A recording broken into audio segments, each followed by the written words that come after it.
Hi all, ఇది రీసెంట్గా మా మదర్ అకౌంట్ యాక్టివిటీలో జరిగిన ఫ్రాడ్ ఇన్సిడెంట్ గురించి షేర్ చేసుకోవాలనుకుంటున్నాను.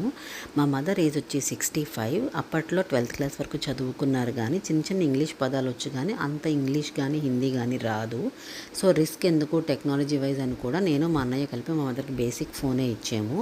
సో ఆ ఫోన్లో వచ్చిన మెసేజెస్ కూడా ఆవిడ పేపర్ మీద రాసుకొని 2 డేస్కి ఒకసారి నాకు కానీ మా అన్నయ్యకి కానీ కాల్ చేసి చదివి వినిపించి దాని తాలూకు ఇంపార్టెన్స్ అడుగుతారు. సో మేము అలాగా ఆవిడని అలర్ట్ చేస్తూ ఉంటాము. అలాగే ఎప్పుడు ఓటీపీ షేర్ చేయొద్దు, ఆధార్ నెంబర్ ఎవరికి ఇవ్వదని ఆవిడ చెప్తూనే ఉంటాము. ఆవిడ పాపం ఎప్పుడు ఎవరికి షేర్ చేయలేదు కూడా.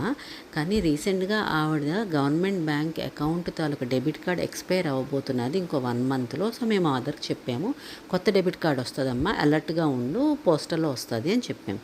సో ఇది ఆవిడ గుర్తుపెట్టుకున్నారు. ఇదే అదునుగా ఒక ఫ్రాడ్స్టరే బ్యాంకర్గా కాల్ చేసి మా మదర్కి, మీ డెబిట్ కార్డు ఎక్స్పైర్ అవ్వబోతుంది, కొత్త డెబిట్ కార్డు ఇస్తాము, మీ ఓటీపీ షేర్ చేయండి అని చెప్పారట. మేము ఇన్నాళ్ళు చెప్పిన మంచి అంతా పోయి డెబిట్ కార్డే గుర్తుపెట్టుకొని వాడికి ఓటీపీ షేర్ చేశారు. పోనీ ఒకసారి చేశారా? కాదు, బ్యాక్ టు బ్యాక్ 6 టైమ్స్ వాడు ఇమీడియట్గా కాల్ చేస్తే 6 టైమ్స్ వాడికి ఓటీపీ షేర్ చేశారట.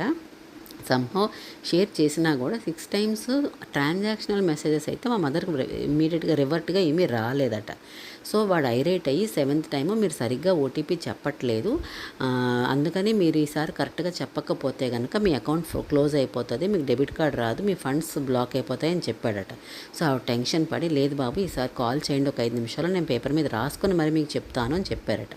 సరే నేను 5 మినిట్స్లో కాల్ చేస్తాను అని చెప్పాడట. ఈ 5 మినిట్స్ గ్యాప్ వచ్చేటప్పటికి అప్పుడు కూతురు గుర్తొచ్చి నాకు ఫోన్ చేసి, ఉషా నువ్వు చెప్పావు కదా డెబిట్ కార్డ్ వస్తుంది అని. సో డెబిట్ కార్డ్ వాడే కాల్ చేశాడు, బ్యాంక్ వాడు, ఇలా నాకు డెబిట్ కార్డ్ రిలీజ్ చేస్తాడట, ఓటీపీ షేర్ చేయమంటే నేను 6 సార్లు ఫోన్ చేశాను, చెప్పాను వాడికి అని చెప్పారట. నాకు గుండె ఆగిపోయింది. అమ్మా నీ డబ్బులు పోయేవాడు ఫ్రాడ్స్టర్ అమ్మా, ఎవడు ఓటీపీ అడగడమ్మా అని చెప్పి మా మదర్ని టెన్షన్ పెట్టి నేను టెన్షన్ పడి మా అన్నయ్యకి కాల్ చేసి, రాము ఇలాగ అన్నీ పోయారా, అమ్మ డబ్బులు పోయాయి, అర్జెంటుగా బ్యాంకుకి వెళ్ళరా బాబు అంటే వాడు పర్మిషన్ పెట్టుకుని హుటాహుటిన బ్యాంకుకి వెళితే దేవుడి దయ వల్ల మా మదర్ అకౌంట్లో ఉన్న ఫండ్స్ సమ్ ఇన్వెస్ట్మెంట్ కోసం మేము ఏదో ఇచ్చామంట, అందుకని వాళ్ళు హోల్డ్ పెట్టారట. ఆ హోల్డ్ పెట్టడం వల్ల ఈ ఫ్రాడ్స్టర్ వెధవ 6 టైమ్స్ ట్రై చేసినా కూడా అది విత్డ్రా అవ్వలేదు. దానివల్ల మా మదర్ అమౌంట్ సేవ్ అయ్యింది. వాడు మళ్ళీ 7th టైం కాల్ చేస్తే మా అన్నయ్య ఫోన్ పిక్ చేసి వాడికి ఫుల్గా తిడితే వాడు కాల్ డ్రాప్ చేసేసాడు. లక్కీగా ఈ విత్డ్రా అన్నది హోల్డ్లో ఉండడం వల్ల అవ్వలేదు, కానీ లేకపోతే ఈ పాటికి మా మదర్ డబ్బులన్నీ పోయేవి. Guys please be careful. ఇలాంటి పెద్దవాళ్ళు ఉంటారు, ముసలి వాళ్ళు ఉంటారు, చిన్నవాళ్ళు ఉంటారు, అన్నదమ్ములు అప్పచెల్లెలు అందరికీ ప్లీజ్ అలర్ట్ చేయండి, ఎవరికి ఓటీపీ షేర్ చేయొద్దని. Thank you so much.